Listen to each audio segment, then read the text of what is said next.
Excellent.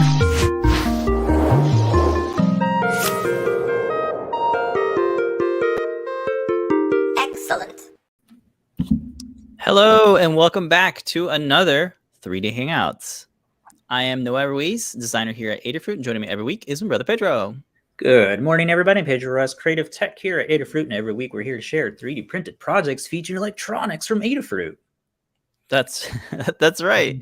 This is a show where we combine 3D printing and DIY electronics to make inspirational projects. Yes. Hello, everybody watching in the various chat rooms. We are back this week. We've got lots of projects, inspirations, demos, parts, 3D prints to catch up on. So we're very happy everybody is tuning in. We want to give some shout outs to all the folks that are in the Adafruit Discord server, in the live broadcast chat channel. You have you can get to that by heading up into the URL in the top social banner here. We have discord.gg/Adafruit. Good morning, good evening, good afternoon, and good night to everybody hanging out all around the world. Yeah, we are in the various chat channels. We're broadcasting on Facebook, YouTube, Twitch, and the Twitter via Periscope, if that's still around. Yes, hello, everybody. We got Andy Calloway, DJ Devin, Du Wester hanging out. Hello, everybody. It's good to be back this week. Last week, I had some maintenance stuff happen in the apartment complex that I am living in. So we had to skip last week's show, but we are back, and this is episode 397, getting closer to episode 400. Nice. So we're very excited to be back and to have all you here with us, and all the folks that are watching on the archive after the show. So we got some housekeeping. We're going to keep it kind of short because that's just what we have this week. Heading on over to adafruit.com/free. We have all the details. Ignore the half-size Prima Proto photo. We still need to update that. But we have 3 offerings right now. These all get added to your cart automatically if it's a physical item. Starting off with orders. If your order is $149 or more, you'll get a free KB2040. That's that lovely microcontroller. Great for making keyboards or keyboards. For orders that are $200 or more, you'll get the free KB2040 plus UPS ground shipping for continental US only. And if your order is $299 or more, you get the free UPS ground shipping, the free KB2040, and a free Circuit Playground Express. Head on over to adafruit.com/free for those details. Also, we have a coupon code today, and it's good for the next 24 hours. PyCam will get you 10% off your order. You enter this code in at checkout, and you will get 10% off all your physical goods. And that is the housekeeping. Awesome. Cool. All right. Taking a look at the chat here. Devin's asking, do we have a section for answering questions like Ask an Engineer, Ask a 3D Printer Expert? Yeah, we usually answer them throughout the chat. Yes, we have a specific section, but yeah, we can do one at the end, or if it's relevant to what we're talking about, we'll go ahead and answer it then. That's a very meta question. Look like we answered it right now. So very good. Yeah. Like that. Yeah. We don't have a dedicated answering question thing, but you just throughout the show, we think is fine. It's been working out for the past, years, 6+ years of 3D Hangouts. Yeah. So just ask it. And we have the ability here with StreamYard to answer questions and bring in comments from all the different streaming platforms. So we really, really like that feature. Shout out to StreamYard. So I'm just adjusting some lights here. Okay. Heavy on the top lighting there. All right, let's go ahead and jump into this week's project. Yay. This week's project is a Raspberry Pi time-lapse rig, which is just a little compact little Raspberry Pi case for your updated little Raspberry Pi Module 3. This little guy here. So this is compatible with both the wide angle, I think the standard one, and then the Noir. So all those that have the exact same mounting holes should work with that. And then what we did here is just make a all-in-one compact little case for it. So it mounts to the to the back side of the Pi board here. So you can see here, there's a nice little compact case for that. Fits the Pi Raspberry Pi 4. Now that is compatible with the 3. I do have one here. The nice power source for that does line up well enough, since we're not using all of the different ports on the Pi. Since this is just for the power out, I have this out here. You can see the micro USB does fit. Oh, right. USB-C port is for that. So that is compatible. The 3 does it. You will see a little bit of lagginess when you're trying to do like multitasking on there.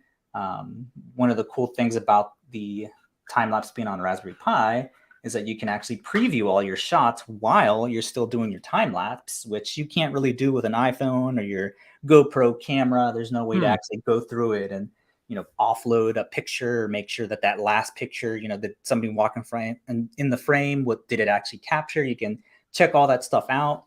If you have a, if it's saving to like an SD card, you can go ahead and like offload that while your time lapse is still in progress. Really? So That's a bunch cool. of cool stuff like that you really can't do with some of the other dedicated cameras, like having an iPhone or a GoPro. So I thought was super cool, especially with having like was doing some plant time lapses, which we'll show, and having the ability not to move any of the cameras was very helpful for framing up shots and making sure everything is in frame and still going. So some of the features for this is the use of the Pimoroni TFT screen here. Which is, the hyperpixel. It's a high resolution display that just snaps onto the GPIO.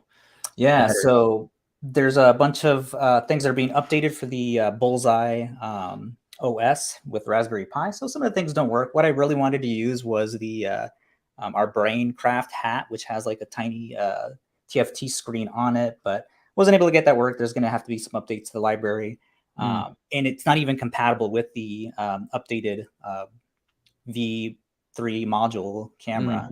So installation, all that works. Like you're able to get your desktop loaded. It's just that the incompatibility is with the camera module itself. Their libraries, they would need to update that.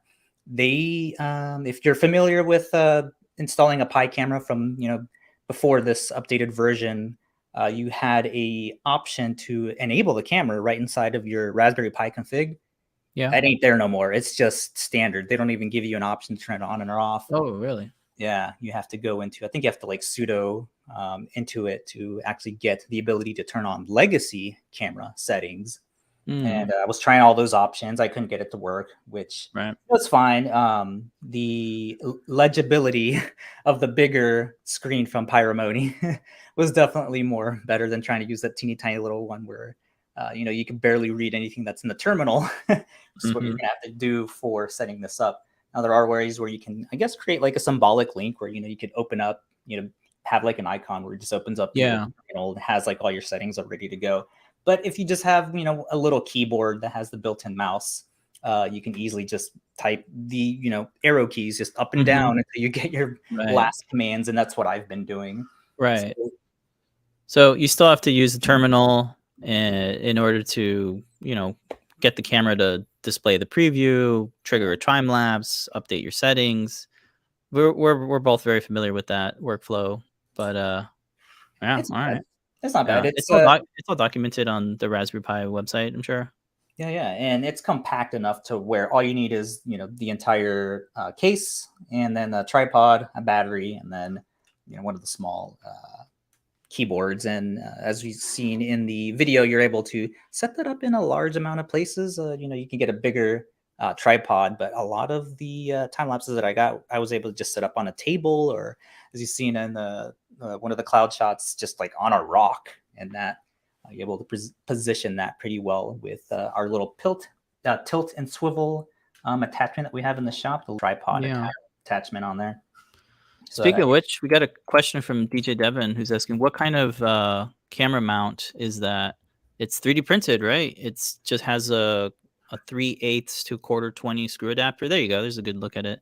So you designed your own kind of, little tripod screw add-on that has a built-in thread that you just use like a flathead screwdriver and just drive it in to the thread.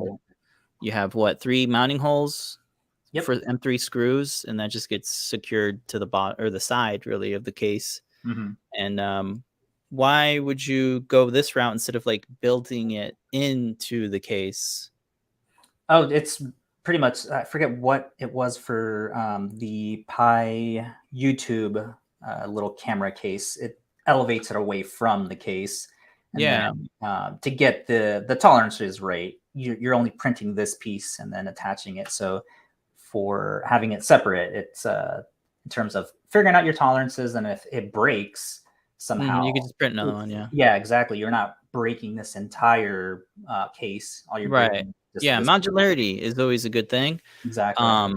I see a lot of folks use microphone stands as a tripod, and then those have a very particular thread as well. They're a little bit, the diameter of them are a little bit thicker. So if you wanted to do that, you could print your own out, make your own adapter. But we have these in stock, these tripod screw adapters. We sell those because we use them so much for so many projects. Yeah, everything. And then you were talking about the tilt ball head.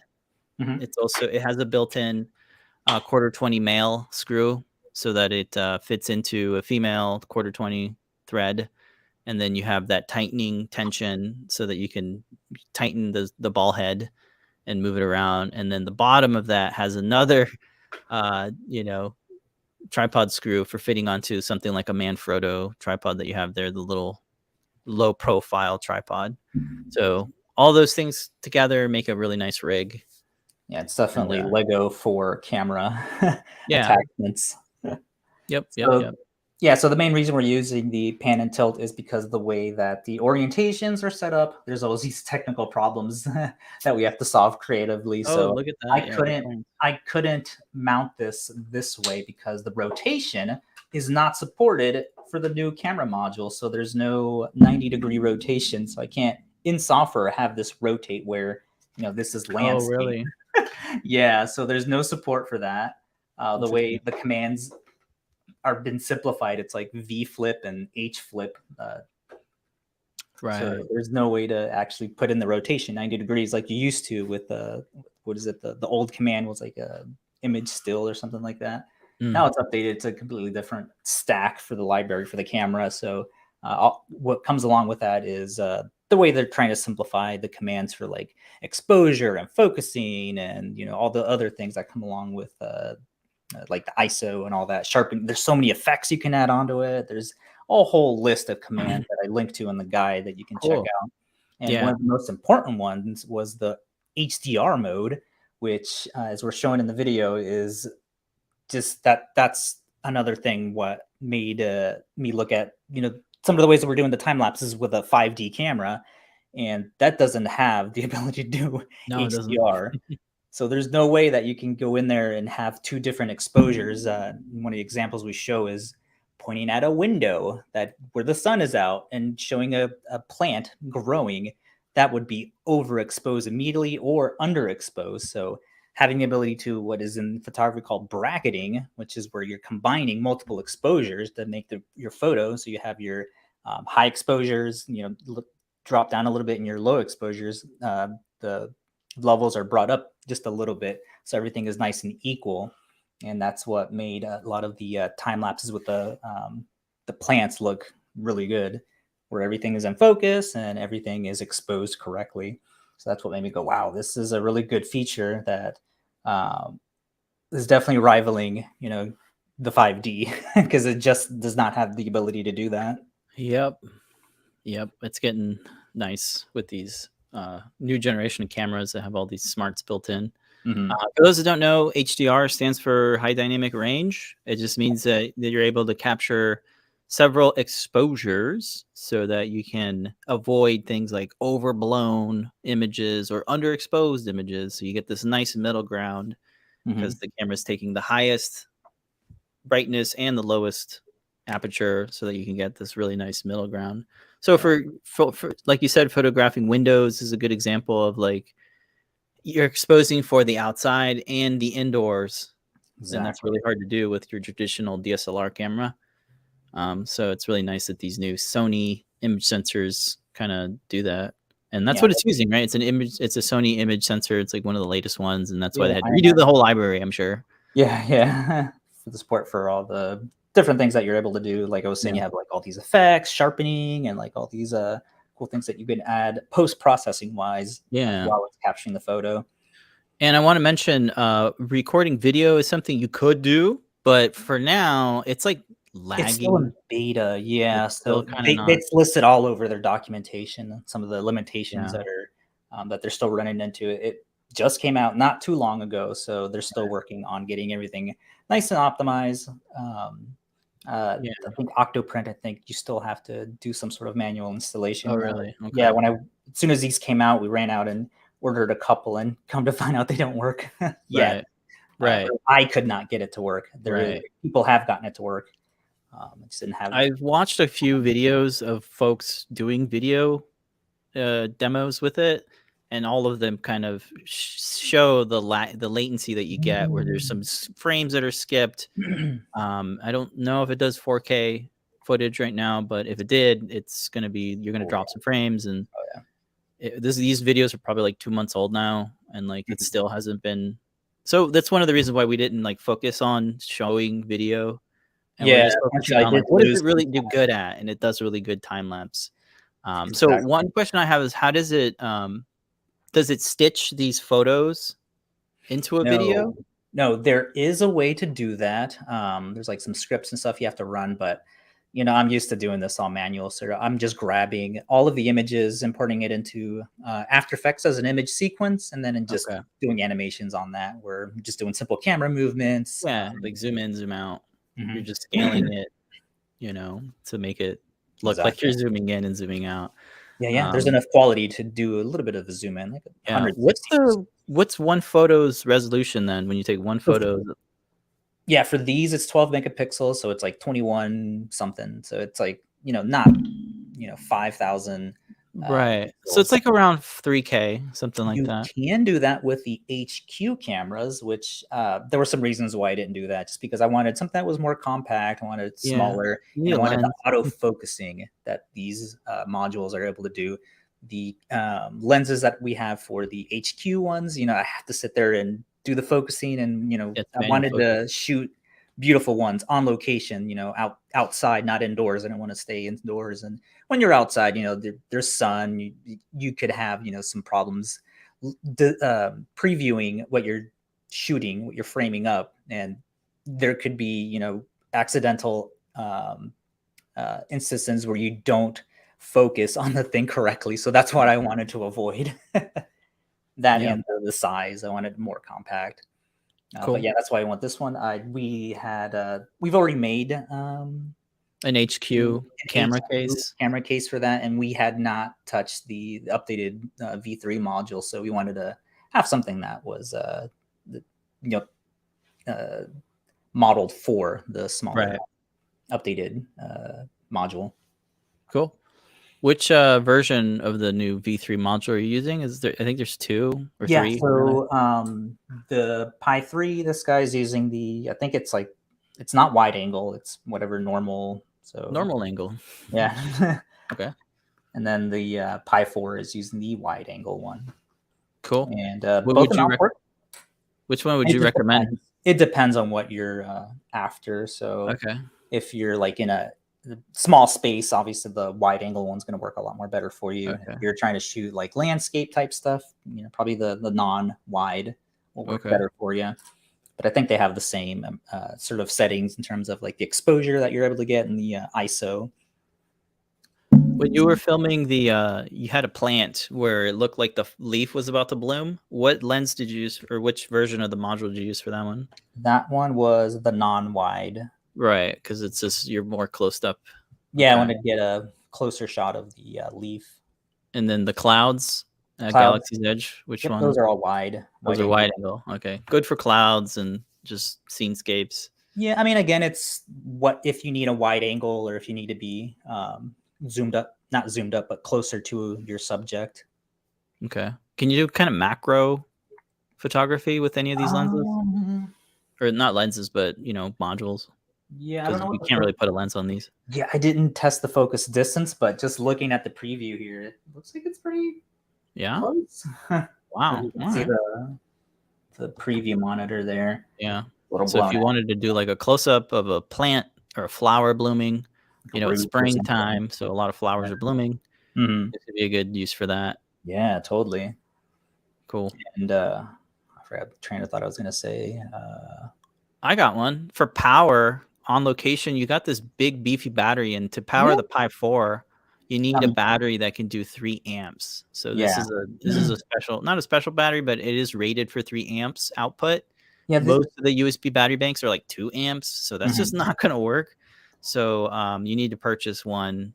I am so glad you brought that up, because here's a weird thing that I noticed. So this battery bank has USB-A port and a USB-C port.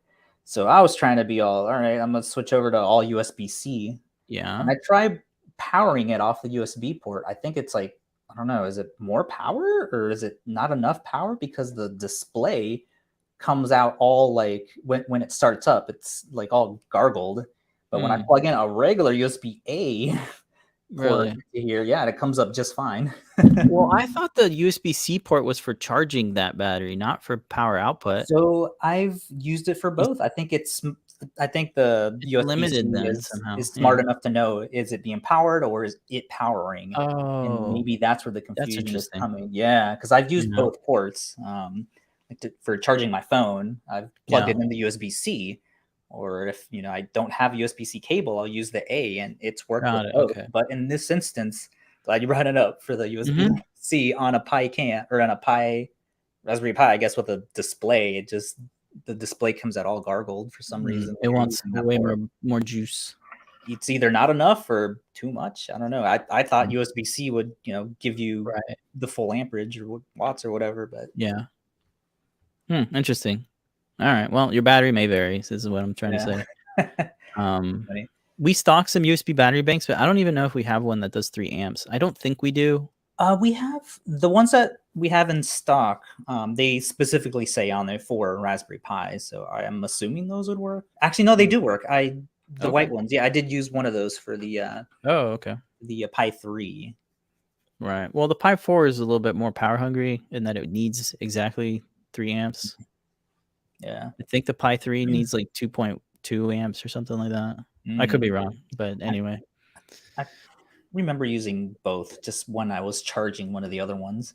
Yeah, for battery life, it'll last about 4 hours on one of these guys. Oh, okay. I was gonna say, ideally, you want to have it plugged into the wall, into the mains. That's what I was doing, yeah. So you don't run out of power. Yeah, for the plant ones, I think it was running for like 3 days straight, and it was able to keep up, stay up. It didn't overheat. Yeah. Did it overheat? It did not. We have vents across all of the entire case, so all on the sides. Yeah, Pi 4 gets hot. Yeah, and then obviously the USB ports, a lot of the vents vents out the heat through there. Is there a heat sink or a fan inside I did your not build? put one in there. No. Okay. Yeah. The Pi a lot hat, of folks do that, but you don't need to. Yeah, I mean, I was out in the 90-degree heat. I was out there for each session. I think I was doing like about 20 to 30 minutes for the time lapse. Okay. So I was able to handle that. Yeah.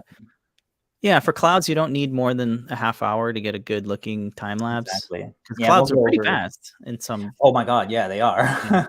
In some weather conditions. If you ever try to take a video or photo of the moon, you know exactly how fast. Oh yeah, clouds are. Even the moon, the Earth is fast. It's moving. You'll be zoomed up on something, and you'll go to check your thing. You go to look at your viewfinder again, and it is completely moved out of the way. Like, the Earth is moving. You're on a spaceship. Yeah. See, looking at some of the comments here, Charlene is asking for time lapses. It'd be cool to have a case where the camera is facing front. I guess so the problems with these, if I go ahead and open up the case, so the case is all snap fit. So we got these little snap fits that are holding onto the case here. Let's see if I can get this without breaking it. Pop these off right here that are just holding everything in place. This little guy here. Let me do it Yeah. better angle without me trying to be in Mhm. the frame. Yeah. Here we go. This pops out like that. You can see on here the way that this is all wrapped around. So Oh, the ribbon cable. That's the issue. yes, so that is what will prevent you from having it, I guess, in the front. Because you'll I have guess to twist it. you'll and have to then twist. You have to that's not bend good. these. I already broke 3 of the ribbon cables from trying to bend them in No, angles no. that they did not like. Yeah, so that's exactly why it's set up. I guess you have to fold it and I guess point it at you. I think that's what you mean by facing forward at you, right? Like I that. think so, yeah. Yeah, so that's actually why it's this way and it's not turned to the 90 degrees. So you're at a landscape because it's not supported in software. So there's all these limitations you have to work around and why it's not, the way you I want guess it. it could go on the side. Like if you pop it out and make it, Oh, yeah. it Maybe I would, saw it. yeah. But then That's right. you'd have to redesign it basically. Mhm. But I And think then like a get another. normal camera, it's pretty much like that. The screen is this way and the lens is pointing Facing that outward. way. Yeah. I mean, you could, try it out, buy extra ribbon cables just in case it doesn't work out. You could be super fancy and have like a pivot, a swivel that kind of comes I thought out. about that. Yeah, I mean, Where a this lot of pops out. design work, but you could do it for sure. Mhm. Yeah, so this Yeah, little that's cool. I like the pops pop out. out thing. There's like these little slots and these little tapered tabs that just pop it in since, this is just for covering. I should have put vents on here too, but I didn't notice the camera module getting hot at all. So Oh, okay. it could mess with your printer if you're trying to do a lot of the vents. You could get some skipping and stuff like that. And I don't want people to run into that.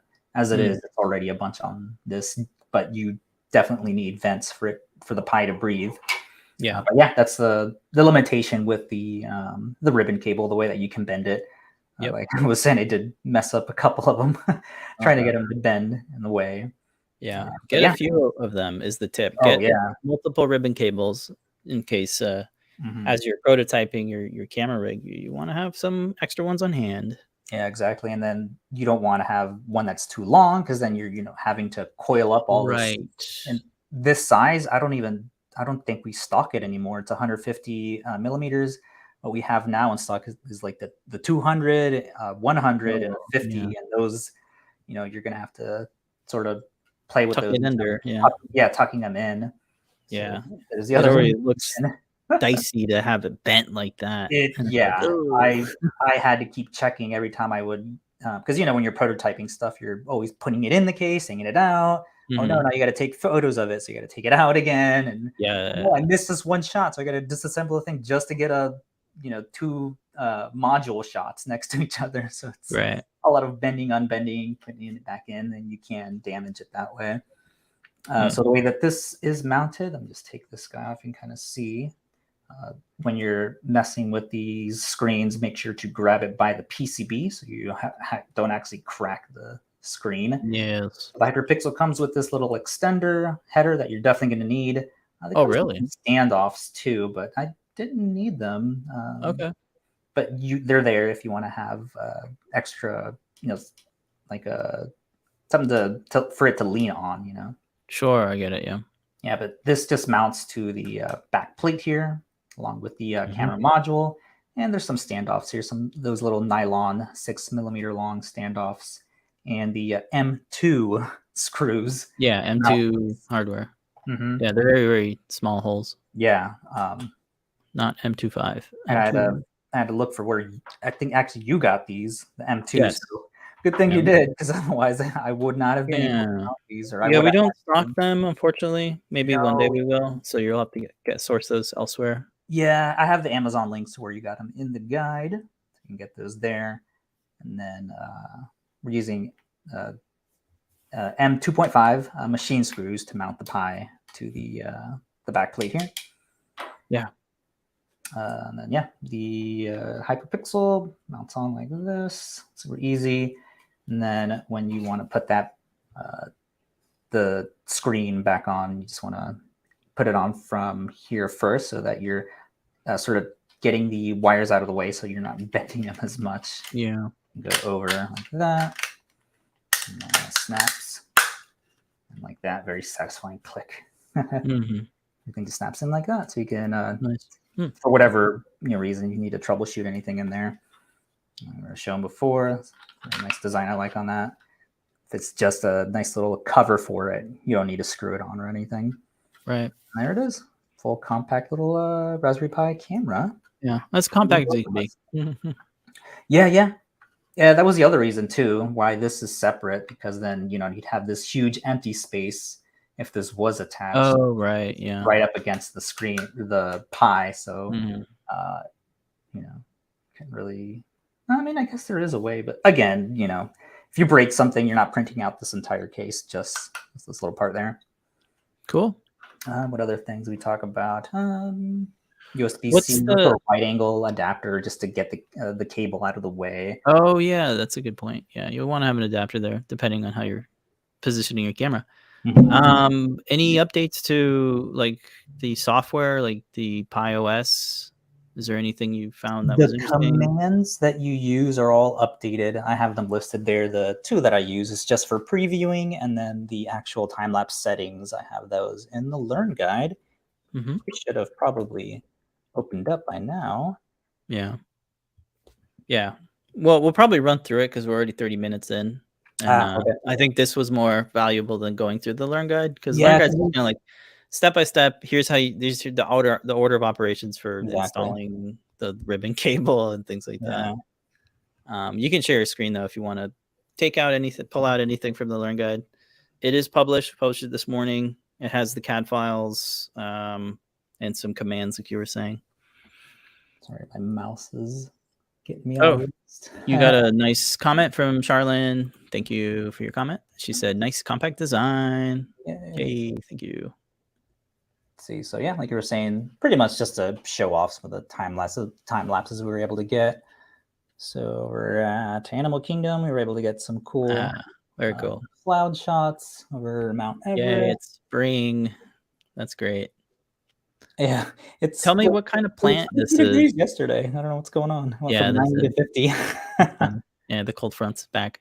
What kind of plants are these?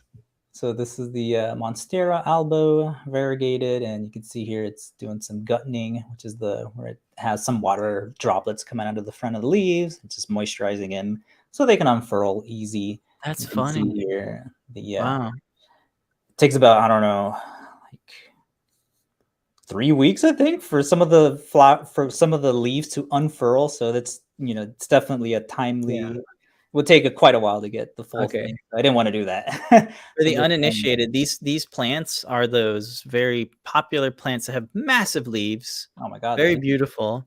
I love these plants because they remind me of Koroks from Legend of Zelda: Breath of the Wild, and all the other Zelda games too. They have Koroks, and they have these helmets or faces that are in the shape of these alocasia type flowers or plants, if I'm not mistaken. Aroid, not alocasia.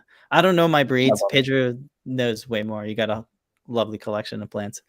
Yeah, so going into the 3D printing part, it's like 4 parts that you need to print. Only one of them requires the supports. It's the tripod thing here, and I show you what the settings for that is and how that should look. I won't go over that. You can read all that there. The assembly, I think we already covered a little demo there. Yeah. Want to get your ribbon cable going in there first before you mount anything. It's one of those order of operation things. Already showed all that. The way the tripod mounts, pretty easy.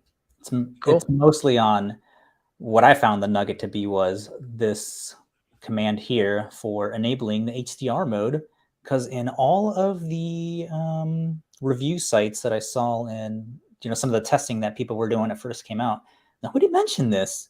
Really? And I was going through all the docs on here, which is linked right here. There's so many different commands. Holy crap. Okay. All this. Yeah, there is so many. So this used to be like lib still, right? You're the one who did. Yeah, I think so. Yeah. Lib still. That is gone. That is not supported anymore. So all those commands are all updated. Like you're saying, you could do like exposure control.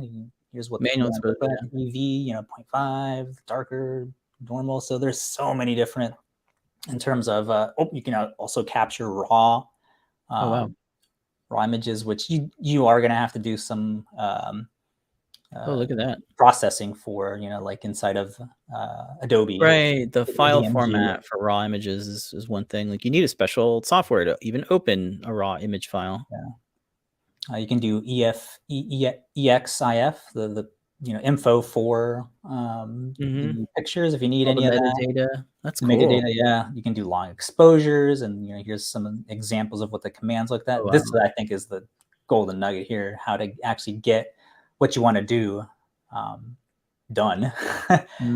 Here's the command for doing your encoding. I think this might be what's making it lag, because you're right away compressing it to H.264.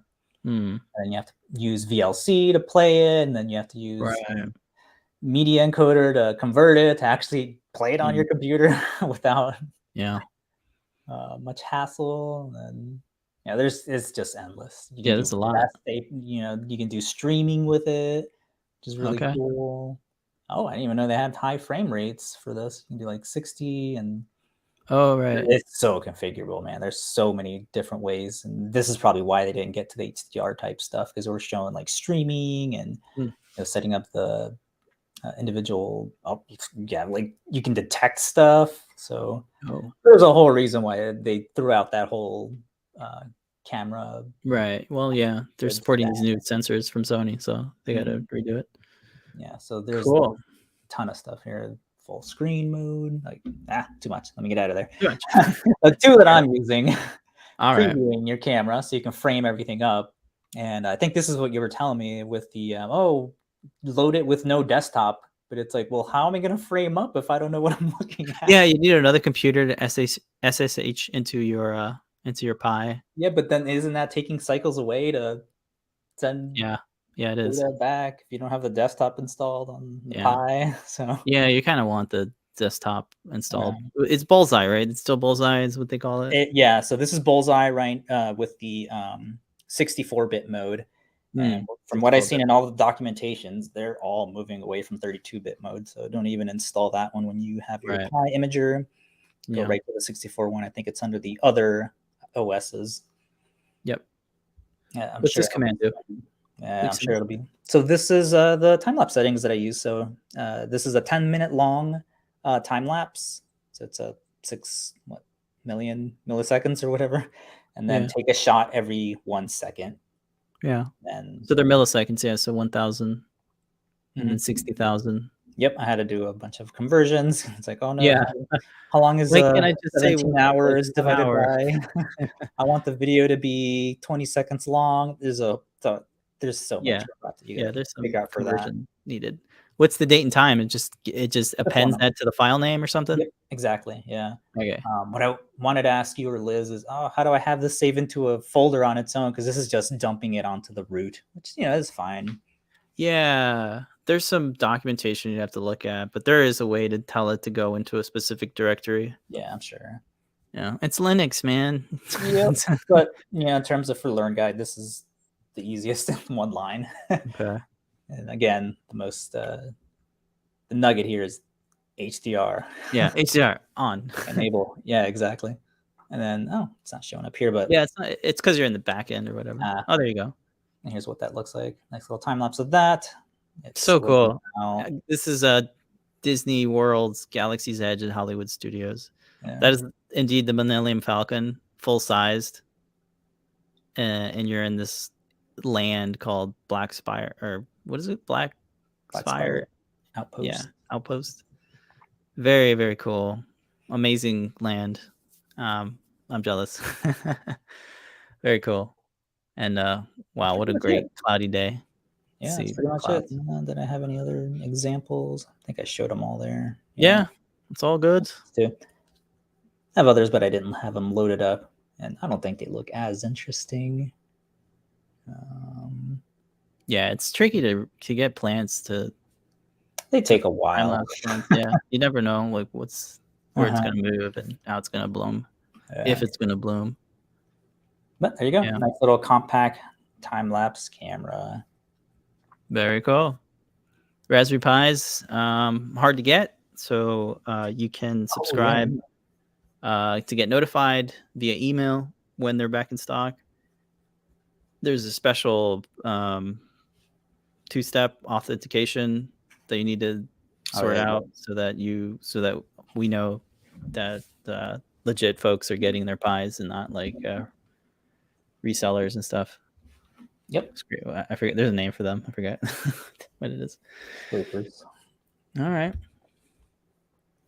And Cool. that is this week's project. Very nice. Raspberry Pi time-lapse rig. Oh, one thing I forgot to mention too. What's that? Be super careful with the camera port. Yeah, taking this little guy off. I freaking broke this one off, and it's so sad when you're in the middle of a Pi shortage to break a Pi. So definitely be super gentle with the little tabs on this little guy. So those are the latches, right? They latch open? Exactly, yeah. They just always break. Yeah. I see. You can just handle them weak point gently. Right there. These Pis are precious unobtainium. Yeah. Yeah.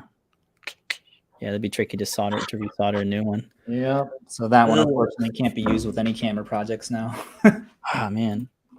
So painful. sad. All right. We'll take a quick look at Discord. There are some very big Monstera Deliciosa. Wow, these are big.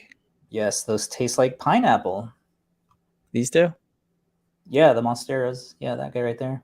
Man. Look at these leaves. That's my goal, to get a variegated fruit. Really? Yeah. Wow. What else? There's some chatter here about the Sky Tracker Pro camera mount. That looks cool. Wait, what? It's I think I saw about this. Yeah, the Sky Tracker Pro camera mount with polar scope. Nice. The mini pan tilt kit with the micro servos. That could be a cool option if you wanted to have like some code to like do some astrophotography for tracking the moon. Yeah, they're like 2 servos. Remember we bought one of these? Oh yeah. Yeah, or you could 3D print the parts, I think, too. But yeah, it lets you do pan and tilt. And there's a webcam lamp here. Hey, it's like a solder webcam lamp. Oh, okay, cool. Oh, it's by Devin. I'll have to check that out. Oh, sweet. Cool. And just some nice leaf plants. Oh wow. Yeah. All right, we are running out of time, so we need to kind of speed around a little bit. Let's jump into real quick. If you want to pick up any of the Pi accessories, you can use your coupon code PiCam. It's good for the next 24 hours. Okay. Next up, we're gonna do. Let me see if I can. How am I doing this? Oh boy, this is tough. We're prototyping? Or... There we go. Yeah. What are we prototyping? The Epcot ball replica project. I finally have it wired up. Wow. I have 256 NeoPixels hot glued to the inside of this dome. It splits in the middle, and it has magnets. I'll avoid opening it because they're neodymium magnets. But the main thing I want to talk about is the software that is powering the NeoPixel LEDs. It's WLED. So I'm using WLED, which is a open source software for powering NeoPixels and has a bunch of cool animations. The microcontroller here is the QtPi ESP32 Pico. That's the vanilla ESP32 chip, which is supported with WLED. So I have a bunch of these cool animations that are running, and the WLED software is basically running off of the QtPi via web server. So you can create your instance and name it. So I have it called epcotball.local. You can access this on your mobile phone, your mobile device. There's a bunch of pre-canned animations here that are amazing. There's some that are powered that can be audio reactive, and the rest of them have like their own dedicated effects options, timing, colors. You have a color wheel. You can do segments, and you can do playlists. Right now I'm running this playlist. Cool. That has a collage, if you will, of animations. So I have a chase, a color loop, dissolve, fireworks, and the rainbow runner. And you can say in your playlist the duration of each one, the transition. So instead of just animations going hard stop, going to the next one, it'll actually smoothly transition into the next effect. So it's very, very powerful. There's tons of documentation and people making tutorials on how to use WLED in their art installations. And yeah, it's just a really easy way to kind of get a bunch of cool effects on your NeoPixel projects, especially ones that have a lot of pixels. Again, this one has 256, and this is the Epcot Spaceship Earth geodesic dome, and it's just very, very beautiful. So I've been working on this one for a little bit, and we were going to have Phil B. Paint Your Dragon do the math for pixel mapping each one of these. But man, WLED just makes it look as if it's already kind of mapped in the sphere. The way I have it wired up is through a spiral. So it's kind of starts in the middle, it goes across, and it just kind of wraps around it in a spiral format. And you could kind of map it. You could do different segments in WLED to kind of make a very specific mapping of the pixels, but I didn't really need to. It just kind of works really well. So here I have the rainbow chase, and it's like just kind of looks like it's kind of doing this beautiful thing. This is the firework animation, and it kind of looks like it's spinning around the globe, and then it just kind of does this beautiful burst. And yeah, so that's my update. Updated it with the Cutie Pie ESP32 Pico so that it can run WLED. This is just running off the wall right now with the USB-C port. I kind of want to try out using our analog microphone to do the audio reactive effects. So I have that on order, and I have a little hole here that I think would work well for it. But yeah, again, let me see if I can open it kind of quickly. There's the inside. Whoa. It's separated by 2 NeoPixel strips. These are called soft, flexible NeoPixel strips. We have them in the shop right now. They're in stock. And they're these like epoxy globs of NeoPixels, and they're chainable. You can cut them. They have this special wire that has like enamel coating. So you can, cut them and resplice them, but they're all just hot glued in these little holes, right? These little M3 holes that are throughout the various facets of the thing. And then you just kind of have the Cutie Pie with the NeoPixel BFF driver board, because it has level shifting to give you proper 5 volts for those lovely pixels. And let's see if I can get these. Oh yeah, and then there's magnets. There's little tabs built into the dome that houses these magnets that are super glued in place. And then I have a little connector here. They come with the connectors. You just want to have that JST PH connector for the Cutie Pie driver. But these are the kind of the default ones that you see on NeoPixels. Those bigger connectors. They're not JST. They're something else. And then I have a USB-C breakout board to route the USB port on the bottom there. So yeah. That's cool. In a nutshell. Maybe in the next 2 weeks or so, we'll have a learn guide with the CAD files for this. But yeah, it prints without any supports, which is amazing. Mm-hmm. You can see here they're hollow. These little pillars here are hollow. Nice. And then this is a snap fit case here that houses that USB-C breakout board with like a DIY USB-C cable. But yeah, very, very happy about this project. Oh, that's great. Love the Epcot Spaceship Earth edition that came out in 2021, I think, where the ball actually has these LEDs, a whole bunch of them, and it's just such a gorgeous thing. And that is my update. Awesome. Request for the link to the magnets. This is from MKJ. Yeah, KandJmagnetics.com. Just search for KJ Magnets on Google's, and you'll go to their website. They are the best. What's the supplier vendor of magnets? Diameter? I forget, but we use them in the RGB Cube project. They're the same magnets. They have like their own size, like D24 or something like that. So yeah. For shop talk, I just want to share that we have some new CAD parts that were added to our GitHub repo. We added, let me go to the commits and see what we added. We have some new parts. We have the new Feather RP2040 USB host. We added that one yesterday. And then we also added the new ADT7410 temperature humidity sensor.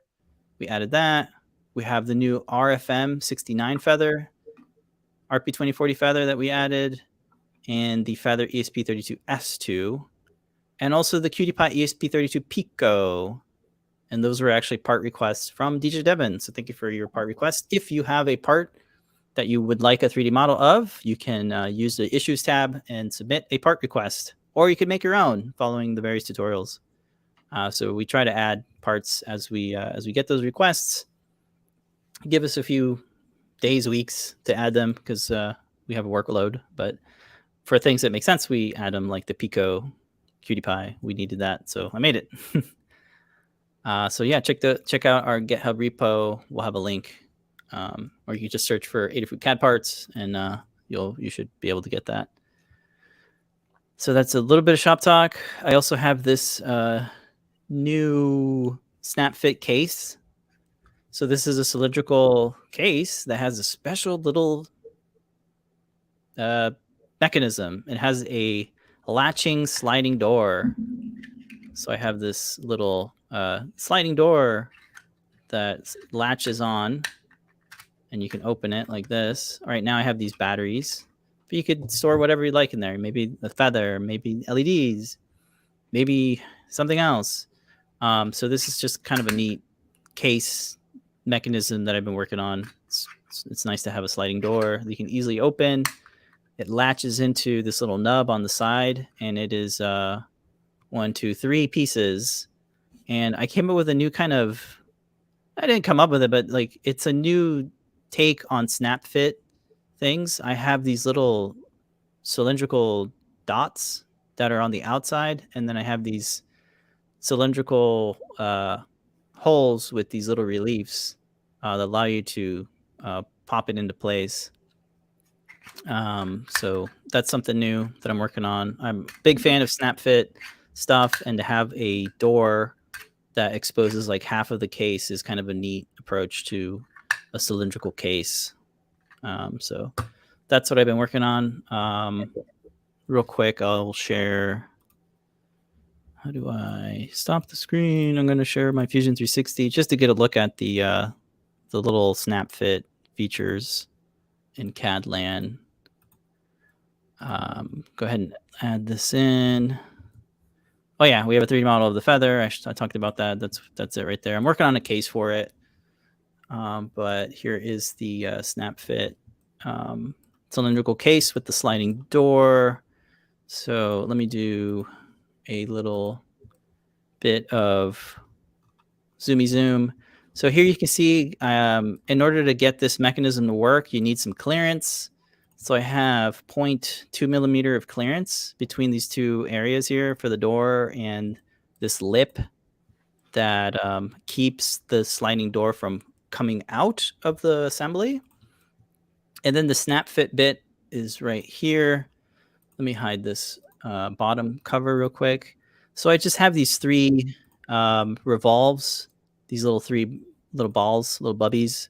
They're on the edge of the door. There's 3 of them. I use a circular pattern to kind of make them go along this curve, along the cylinder.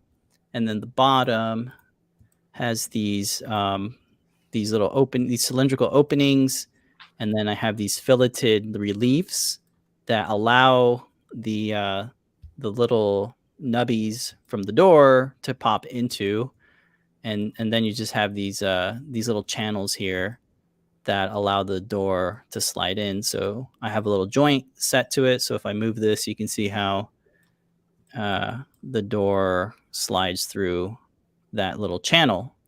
Nice. And then you got some geometry here. in order to print it upright without any supports, you just have some drafted angles, have a little nub in here that latches onto the base, which is right over here. So you can see kind of how that's working. Let me do another cross section. Over here, you can kind of see how this would latch into. There's plenty of clearances between all the surfaces. And the door has like a 0.4 millimeter of clearance. Yeah, 0.4 millimeter of clearance on each side to allow it to freely move in place.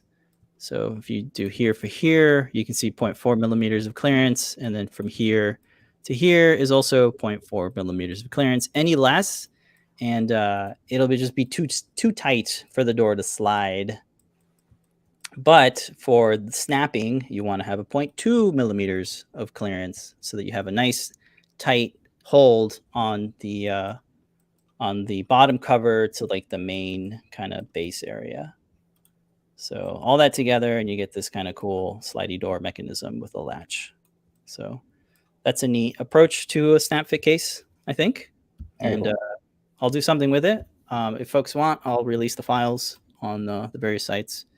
But with some user parameters, you can scale this up so it's a scalable diameter plus a scalable length. So you can make it longer to fit whatever.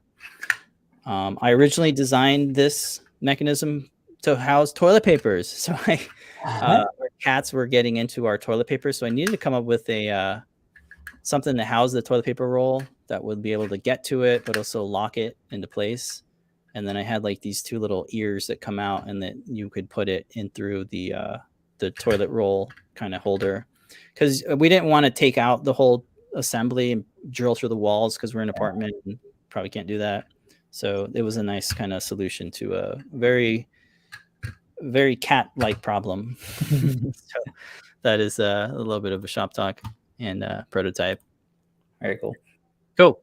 Yep. People are saying, yeah, good speaker case. Yeah, it could be a fun speaker case for sure. And it looks very Star Wars looking. Yeah. Yeah, I was going for the sci-fi container look. Cool. Zombie kitties. All right, we have about 2 minutes left of the show, so we're going to run through the community makes. Oh, yeah. Let's see. That same nubbin design that you were just showing off, same one that is allowing Bo-Katan. What is this thing called? Like a telescoping visor. Their viewfinder thing. Yeah, the viewfinder. The little nubbins, when I insert it in here, exact same thing. There's like a little railing that it snaps into and just moves across it. Like Interesting. That. Very cool. Yeah, so, yep, Bo-Katan helmet. Not a free download. I think it was like $20, but definitely worth it for getting some of the shots that we needed and or going to need. So yeah, you just have to spray paint it on there. I forget the dude's name, and the shield thingamabob. I forgot the name of that thing too. Sorry, I'm prepared for that since it was last week. So yeah, really good. And put it on. It's all on and everything. Just need to print a smaller one for the kids now. But yeah, without the glasses, it does work. Nice. There you go. Oh wow, that looks super cool. Yeah, it does. You just need to print yourself the armor. Oh no, we do. I have she's over there. Where's she? No, I meant like the body armor. Oh, I did start to. You did? Oh like boy. Last year, yeah. I have the chest plate, and I just was like, oh, okay. Yeah. When the season's over, you're like, okay, people don't so you care need anymore. the shoulder bells. I need the shoulder bells. I need like the cod and like the legs to continue. But yeah. Well, Halloween, it'll be just in time for Halloween with all the prints you got to do. That's cool. Okay, that was last week's Timelapse Tuesday. That would be cool. Says the Wester. And then this week's is You Found This on Cults, another paid one too. This little hellhound. What I like about it is the little mouth moving up and down. Rawr, rawr. And of course, it's fully articulated, right? The tail, and the legs, limbs. All the limbs work. Good use of the iridescent material. Not iridescent. It's like two-tone. Yeah, two-tone extruded.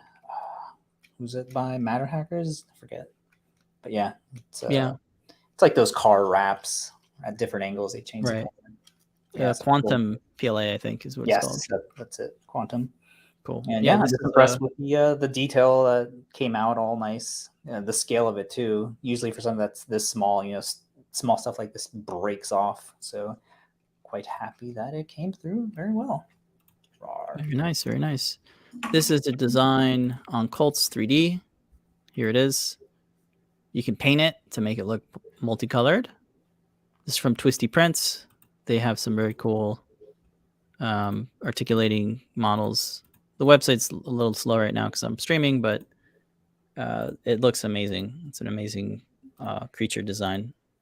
I'm not sure what a hellhound is, but it's like a wolf, I suppose. Comes up on Maybe. Google. Oh, really? It's a mythology thing. Oh, yeah, really? it's in there. Okay, cool. Well, very, very cool. Culture. Right. And the really cool thing about it that Declan was playing with this for like a week and it did not break into pieces. So Oh, that's a testament to the yeah, it's to child the design, the hinges and stuff. It's very well thought out. Yeah. Cool. All right, we are overtiming now. All right, save those for next week. All right, we'll save the rest of the community makes for next week. I will be out next week though, so okay, you'll be at I will be at Open Hardware Summit. So if folks are going there, I'll say hi. I'm not doing a talk or anything. I'm just going there. I'll also be in New York because it's in New York, so I'll probably hit up the Adafruit office and hang out over there if time allows. But yeah, we'll be out next week, and then we'll return the first week of May. Or the second week of May, whatever the timing is. I think the first week of May. Let me look at the calendar real quick. There'll be projects still, so no more release stuff. Yeah, I think next week we'll just have a simple case, a 3D printed SnapFit case, our lovely Feather USB host, because we have some folks that really need to use this USB host for accessibility projects. Bill says, thanks for designing the case. He just landed in Kentucky. Excellent. Yeah, so I'll have that for next week.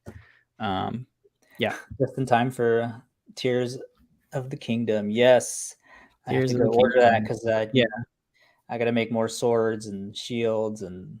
It's funny because we have some swords, some Zelda. That is one of the community makes is the Guardian sword. Yeah, we'll have to wait for the next 2 weeks. Yeah, get ready for all the props. They're coming back. We have new RP2040 prop maker coming out soon. Yes, new lightsabers. Every prop has to be remade. Yeah, it's so nice. I can't wait to talk about it. We're all in overtime, but I'm gushing over the new RP2040 prop maker Feather. All-in-one prop maker. That's going to be huge. We'll have new kits available, new designs available. Lots of cool stuff coming up. Yes. Super excited. Yay. Oh, cool. Charlene will be there. I will see you there at the Open Harbor Summit. Very cool.